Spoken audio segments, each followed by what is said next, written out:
Hello students, welcome to ए पत्र physics, ए complete class note series. आज हम लोग इलेक्ट्रोस्टैटिक पोटेंशियल एंड कैपेसिटेंस ये जो यूनिट है, ये यूनिट में दो टॉपिक्स बारे में जानकारी लेंगे।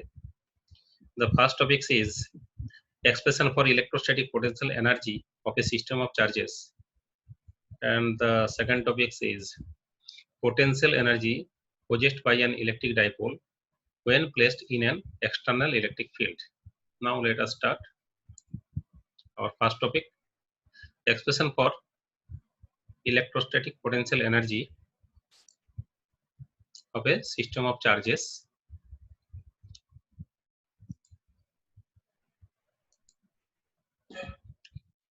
Electrostatic potential energy of a system of point charges is the total amount of work done in bringing the various charges to their respective positions from infinity. अभी इलेक्ट्रोस्टैटिक पोटेंशियल एनर्जी की बात नहीं है, कोई भी पोटेंशियल एनर्जी चाहे कोई भी एनर्जी, उसका मेजरमेंट होता है वर्क डन से। यहाँ पर एक सिस्टम ऑफ चार्ज पार्टिकल्स है, इसमें 2 चार्ज पार्टिकल हो सकता है, 3 charge particles, 4 charge particles, many charge particles, तो उसके पास एनर्जी होगा, इलेक्ट्रोस्टैटिक पोटेंशियल एनर्जी होगा। कितना होगा ना, सबको एक एक करके हम लाएंगे कहाँ से ना, इन्फिनिटी टू दैट पोजिशन अभी जहाँ पर है, उसके लिए टोटल जितना वर्क डन होगा, ये टोटल वर्क डन हम लोग ऐड करेंगे तो मिल जाएगा टोटल पोटेंशियल एनर्जी। अभी ये बात को धीरे धीरे समझे। First, electrostatic potential energy of A system of 2 point charges. अभी 2 पॉइंट चार्ज लेकर बात किया जाए। यहाँ पर एक भी चार्ज पार्टिकल नहीं था। सबसे पहले हम लोग Q1 को लाए हैं from infinity to that point ए।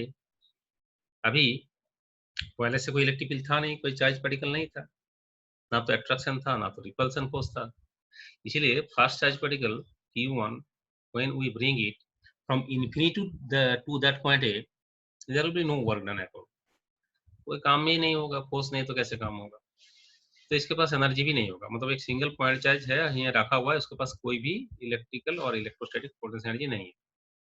लेकिन जब बात आता है दोहरी charge Q2 charge, it is placed at point B. जो पॉइंट बी में ऑलरेडी एक इलेक्ट्रिक फील्ड है, एक पोटेंशियल है, क्योंकि ऑलरेडी Q1 चार्ज यहाँ पर है, उसके लिए यहाँ पर एक पोटेंशियल है। और उसी पॉइंट में बी पॉइंट में हम लोग Q2 चार्ज को लाएंगे from infinity to point B without any acceleration लाएंगे। जितना वर्क डन होगा इतनी एनर्जी स्टोर होगा। अभी वर्क डन यहाँ पर वेरिएबल फोर्स है, तो वर्क डन के लिए हम लोग क्या करेंगे, इंटीग्रेशन करेंगे, लिमिट लेंगे इन्फिनिटी टू पॉइंट दिस जो डिस्टेंस है। इतना मेहनत हम लोग बार बार नहीं करेंगे। Already we know the potential at this point. हम लोग जानते हैं पोटेंशियल कितना है, कितना पोटेंशियल है ना, V1 that is due to charge Q1 and that is equal to 1 by 4 pi epsilon naught Q1 divided by R12. अभी from the definition of the potential we can say what is the amount of work done in carrying charge Q2 from infinity to point B, क्या होगा ना, V1 into Q2, that means potential at point B into charge Q2. What is the potential at point B? The Q1 divided by 4 pi epsilon naught R12 into Q2, that means V1 into Q2। इतना वर्णन करना पड़ेगा। हम बार बार integration method से नहीं करेंगे, अभी हम पोटेंशियल कॉन्सेप्ट जान चुके हैं। तो potential into charge is the energy and that is also equal to the work done to bring it infinity to that point without any acceleration. This energy stored in the system of 2 point charges Q1 and Q2 in the form of electrostatic potential energy U. Thus, what is the potential energy now? Now U is equal to, that is the work done to bring the Q2 charge, that is Q1 Q2 divided by 4 pi epsilon naught R12। एक question दिमाग में आता है, जो sir ये जो Q1 लाए थे तो कोई वर्क डन नहीं था तो एनर्जी नहीं था, Q2 लाए तो वर्क डन इतना हुआ, अभी एनर्जी भी हुआ है, तो ये एनर्जी किसके पास है? Q1 के पास है ना Q2 के पास है ना दोनों के पास है? हम बोलेंगे ये सिस्टम के पास है, मतलब दोनों का पास है। ये दोनों मिलकर जो सिस्टम बनाया ना, उसके पास एनर्जी है। हम ये नहीं बोलेंगे Q1 के पास है चाहे Q2 के पास है। अगर Q1 ओनली रखोगे तो उसके पास कोई एनर्जी नहीं है, Q2 ओनली रखोगे उसके पास कोई एनर्जी नहीं है, दोनों एक साथ में है इसलिए उसके पास एनर्जी है। एनर्जी कोई ना कोई सप्लाई किया है तब है, लेकिन है, इस सिस्टम के पास एनर्जी है। अभी हम लोग ये जो 2 पार्टिकल चार्ज सिस्टम के बाद 3 पार्टिकल बारे में सोचेंगे तो और आइडिया क्लियर होते जाएगा। 3 पार्टिकल चार्ज शुरू से सोचा जाए, Q1 हम लोग लाए हैं, उस टाइम कोई इलेक्ट्रिक फील्ड नहीं था, कोई पोटेंशियल नहीं था, तो Q1 जब लाए तो कोई वाटर नहीं था, उसको कोई एनर्जी नहीं हुआ है। लेकिन जब Q2 लाओगे तो थोड़ा पहले हम देखें तो उसके वाटर करना होगा, कितना वाटर होगा ना, Q1 के लिए यहाँ potential into Q2 charge, infinity से यहाँ लाए हुए तो कितना वाटर हुआ है। लेकिन जब थर्ड चार्ज पार्टिकल को हम लाते हैं यहाँ पर Q3 एट पॉइंट C, तो वाटर करना होगा Q2 लाने से भी ज्यादा। क्यों?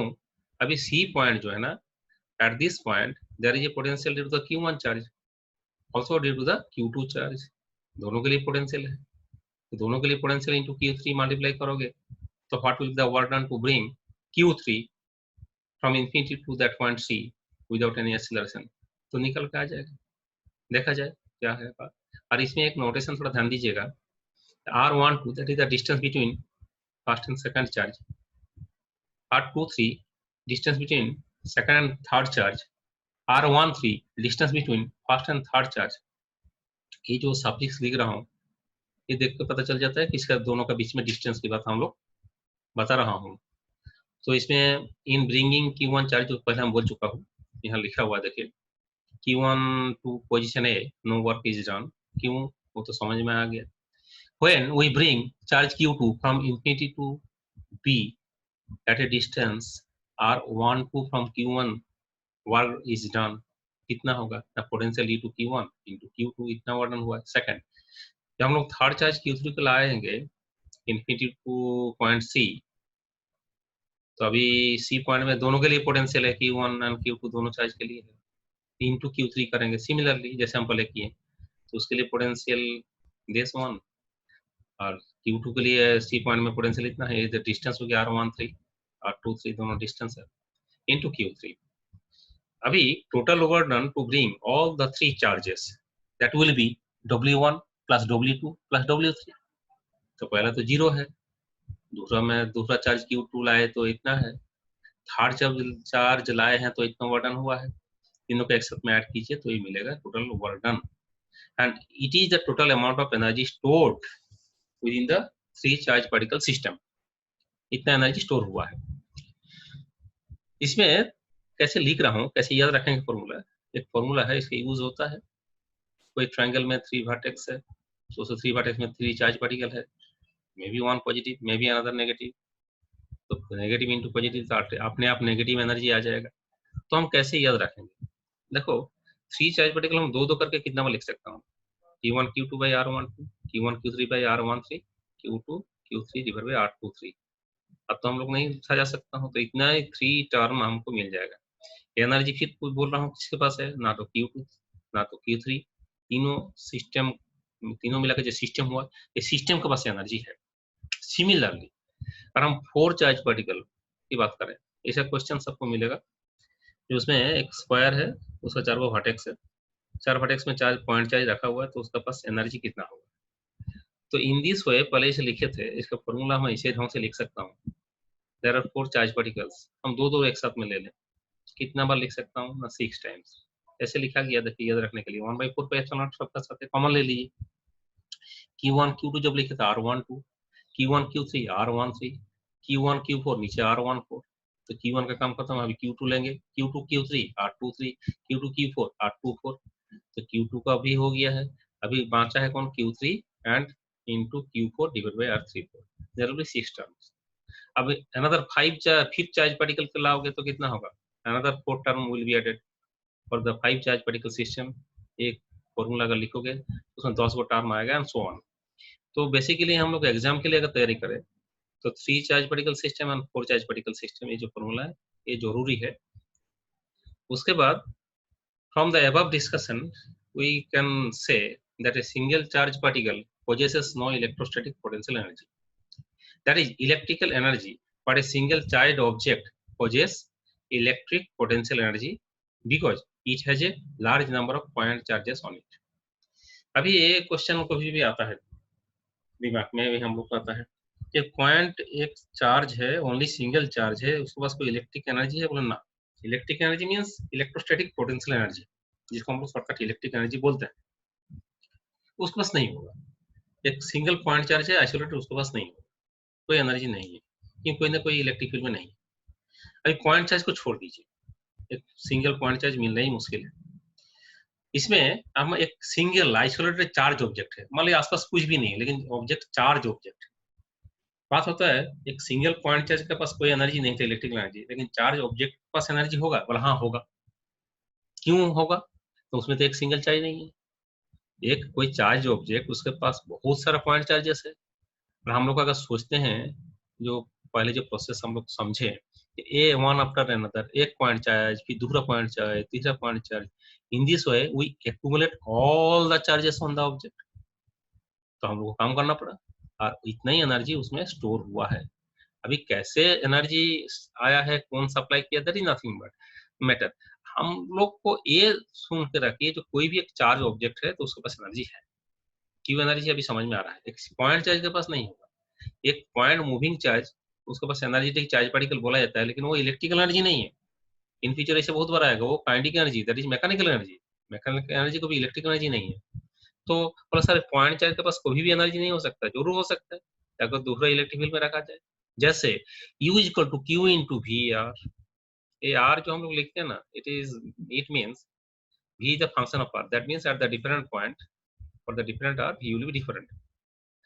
But when a single point charge is kept in an external field, it possesses energy which is equal to U is equal to Q into V R.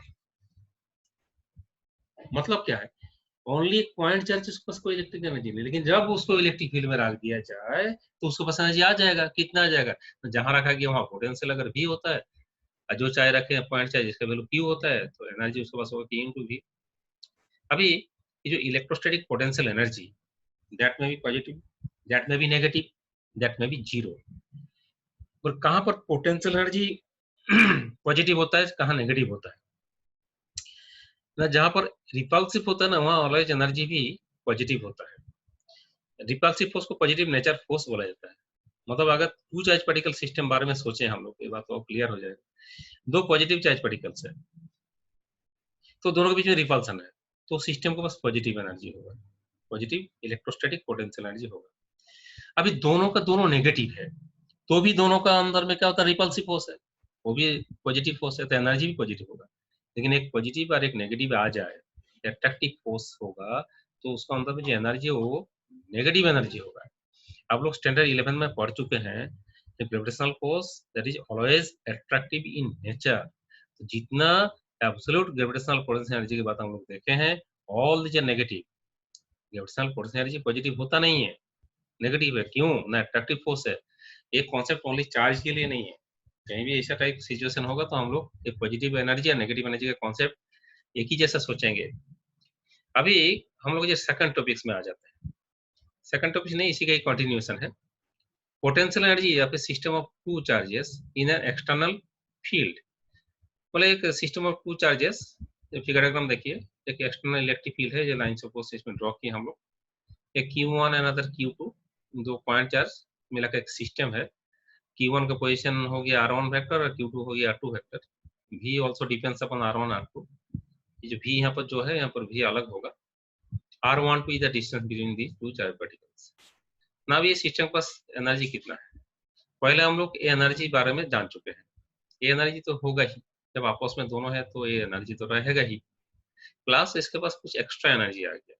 बोले क्यों आया ना? Q1 भी R1 में है, तो उसके लिए इतना एनर्जी होगा, Q2 के पास इतना एनर्जी होगा। ये जो दोनों एनर्जी आ गया है, ये दोनों energy it is due to the position of this system of charge particles in external electric field.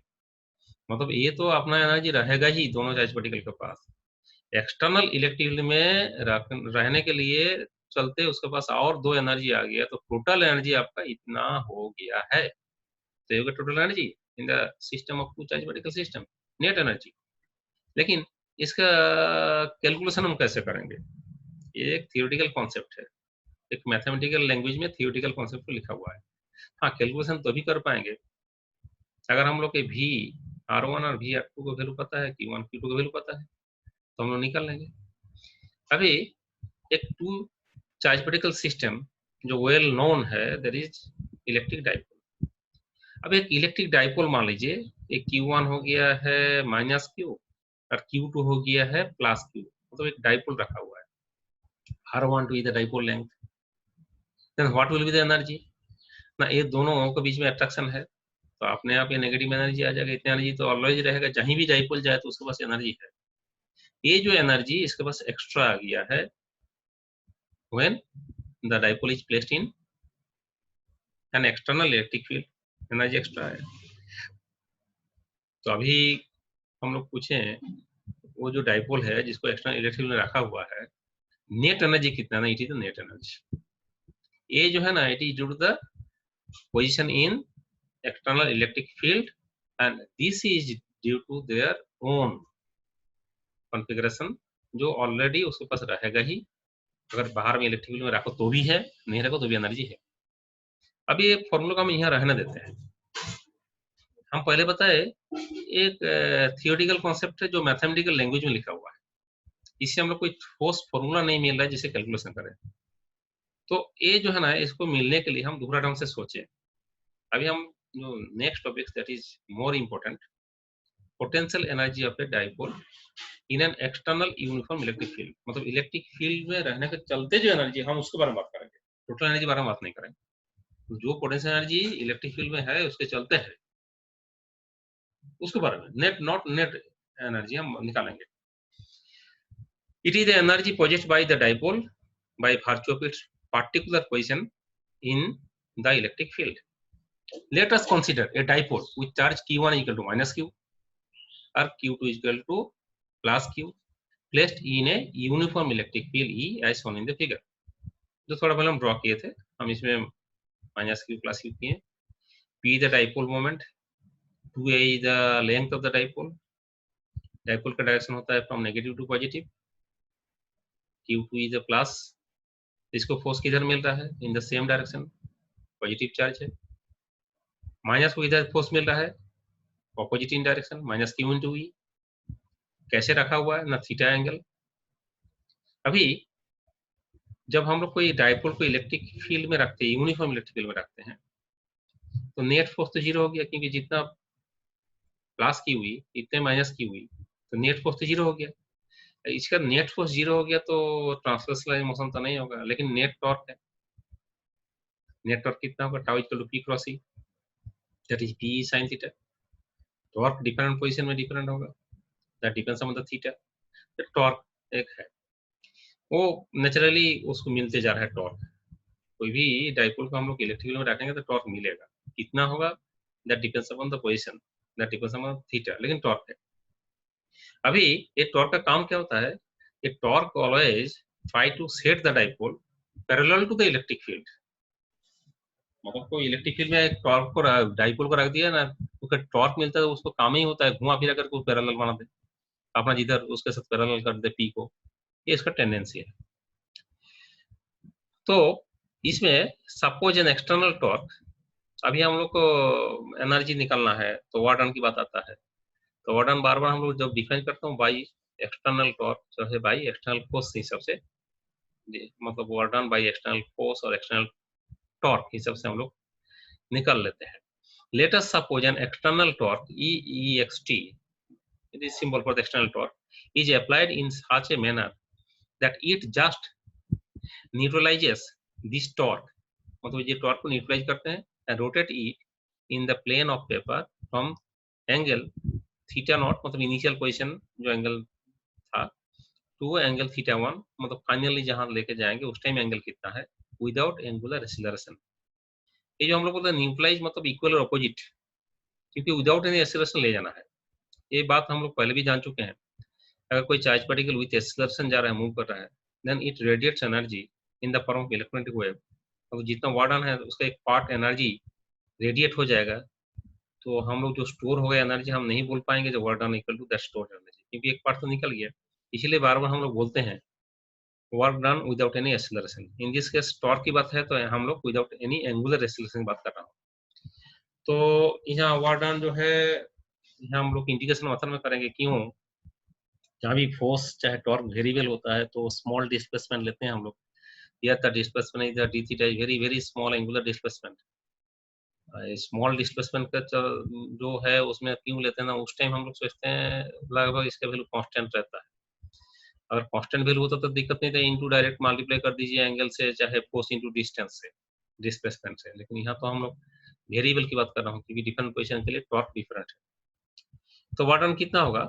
Initial position जो एंगल था थीटा नॉट था, फाइनल हो गया थीटा 1 दिस वन। तो हम लोग P dot D theta P sine theta into D theta, P तो constant बाहर निकल के आ जाएगा, and the integration of sine theta is the minus cos theta. Lower limit is the theta naught, upper limit theta 1। फिर हम लोग limit put करेंगे तो P minus cos of theta 1 plus cos of theta naught. तो इसको हम इन this वे लिख सकता हूँ, लेकिन हम लोग लिखते हैं इन दिस वे ज्यादा। माइनस पी, माइनस को कॉमन ले लीजिए, cos of theta 1, that means theta 1 is the final position, initial angular position is the theta naught। इतना मिला है। ये वर्णन किया हुआ है, हम इसको बोलेंगे change in the potential energy of the dipole. मतलब जब यहाँ पर था तो भी कुछ पोटेंशियल एनर्जी था, और फाइनल पोजीशन में भी कुछ पोटेंशियल एनर्जी होगा। तो वर्णन हम लोग यहाँ पर अभी टिल नाउ हम इसको ये नहीं बता रहा हूँ जो work done is equal to the absolute potential energy. हम लोग this work done it is the change in the potential energy, इतना हुआ है। अभी पोटेंशियल एनर्जी कितना है बोलने के लिए हम लोग रेफरेंस फ्रेम लेते हैं, कोई जीरो एनर्जी लेवल कंसीडर करते हैं, चाहे ग्रेविटेशनल पोटेंशियल एनर्जी हो चाहे यहाँ पर भी हो। तो यहाँ पर कौन रेफरेंस को हम लोग जीरो एनर्जी लेवल लेंगे? हम लोग यहाँ पर रेफरेंस लेवल किसको जीरो एनर्जी लेवल लेते हैं? Interestingly when the dipole is perpendicular not parallel, जब थीटा 0 डिग्री नहीं है 90 डिग्री होता है, उस टाइम हम लोग इसका इनिशियल एनर्जी को जीरो मानते हैं। और जीरो इनिशियल पोटेंशियल एनर्जी और जीरो एनर्जी लेवल हम किसको कंसीडर करते हैं? हम दूसरा को कर सकता हूँ, लेकिन इसी को हम लोग क्यों करते हैं बात है। हम 0 डिग्री को भी कर सकता हूँ तो उसी हिसाब से आंसर आएगा, मैथमेटिकल एक्सप्रेशन आएगा, डिफरेंट आएगा। लेकिन तो भी आप देखोगे हम लोग कोशिश करते हैं सब जो जीरो इनिशियल पोटेंशियल एनर्जी जब थीटा नॉट मतलब शुरुआत का जो एंगल 90 डिग्री हो उसी को लेते हैं। मतलब क्यों ऐसा लिया जाता है? कभी कभी स्टूडेंट आप लोग क्वेश्चन पूछते सर 90 डिग्री को क्यों लिया गया? थोड़ा सा ध्यान से देखिएगा। एक यूनिफॉर्म इलेक्ट्रिकली इसमें एक प्लेन लेते हैं which is perpendicular to this electrically, वो प्लेन होगा equipotential surface this one. अभी इस पोजीशन में क्या होता है ना, ये जो minus Q charge and plus Q charge दोनों उसी इक्वी पोटेंशियल सरफेस में है। मतलब इसमें जो V_R2 का वैल्यू है और V_R1 का वैल्यू ये लाइन बराबर सेम होगा, तो इस प्लेन में सेम होगा। इसमें प्लस क्यू चार्ज को हम इन्फिनिट से यहाँ तो लाएंगे जितना पॉजिटिव वर्क डन होगा, अभी माइनस को हम इन्फिनिट से लाएंगे तो इतना नेगेटिव वर्क डन होगा।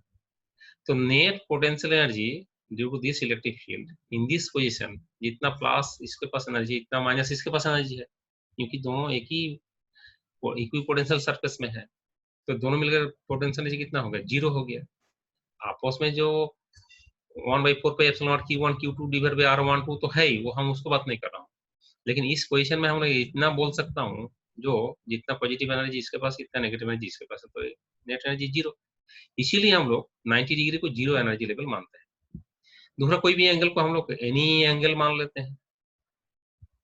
तो उस हिसाब से अगर हम लोग सोचें जीरो एनर्जी लेवल कहाँ पर है ना, when theta naught is the 90 degree, तब यू नॉट मतलब इनिशियल एनर्जी को हम लोग जीरो मान लेते हैं।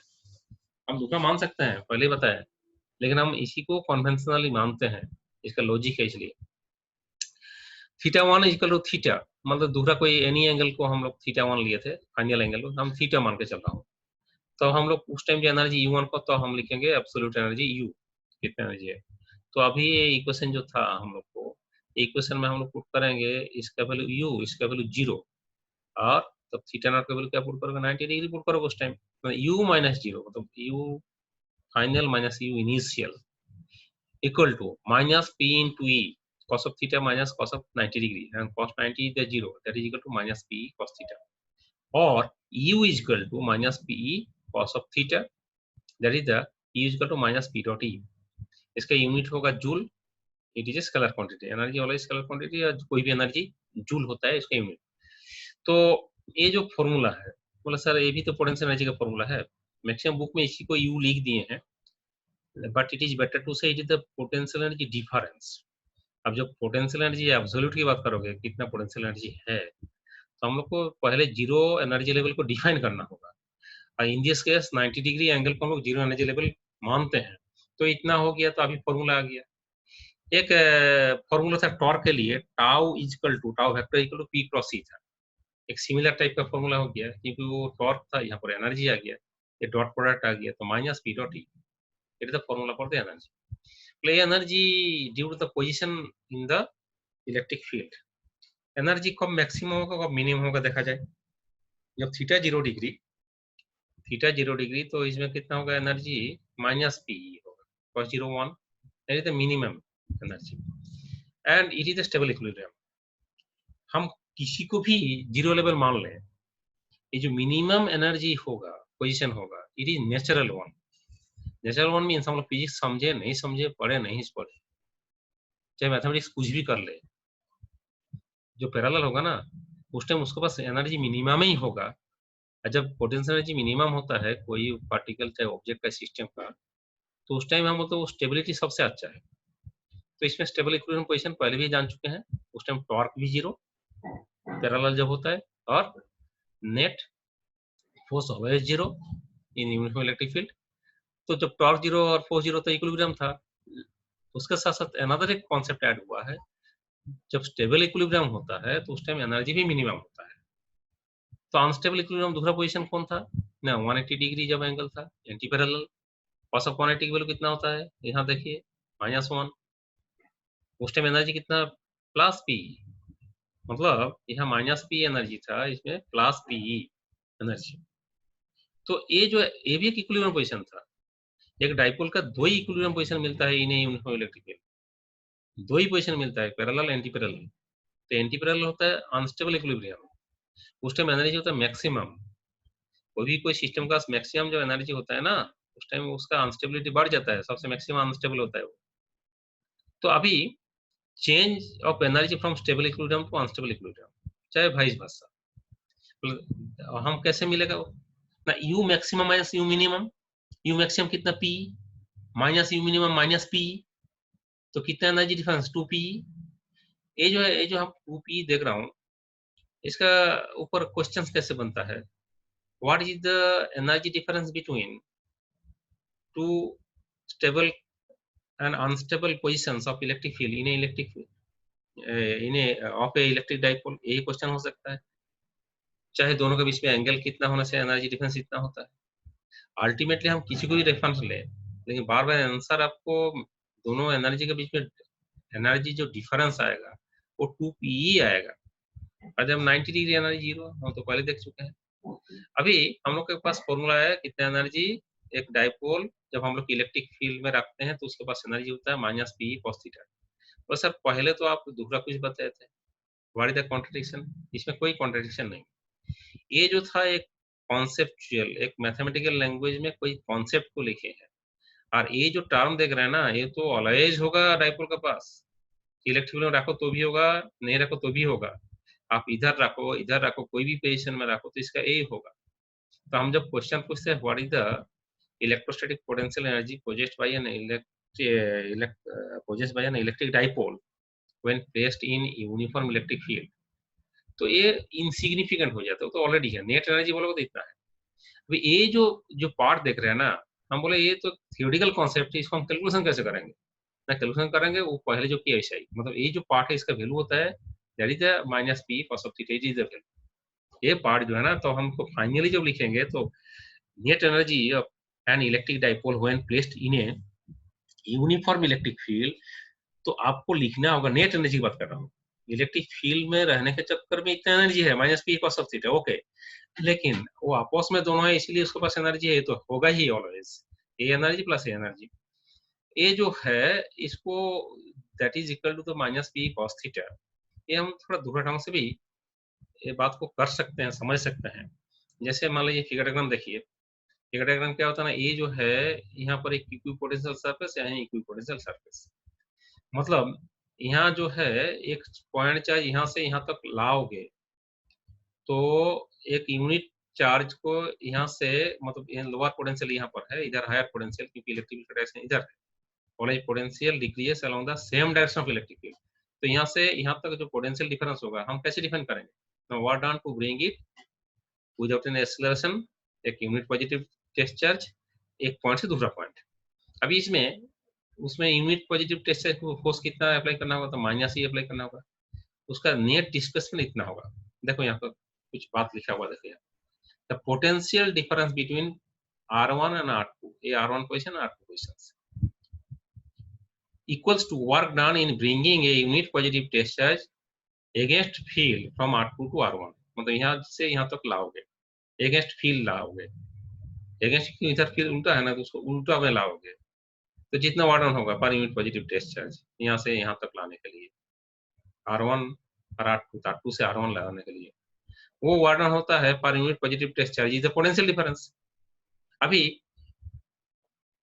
इसमें देखिए bringing unit positive test charge against the field R2 to R1, the displacement parallel to the force, इधर पैरेलल उसका डिस्प्लेसमेंट कितना हुआ, इधर it is the A, it is also A, this angle theta, तो ये है A cos theta, this part is also A cos theta, तो total displacement actually देखा जाए against this, that is the 2a cos of theta is the total displacement. तो अब potential difference कितना होगा, तब ना E into 2a cos of theta minus E, क्योंकि E इधर है तो हम उल्टा फोर्स लगाएंगे माइनस ई, इतना हो गया पोटेंशियल डिफरेंस इनटू Q, तो क्या होगा, that is minus P cos of theta.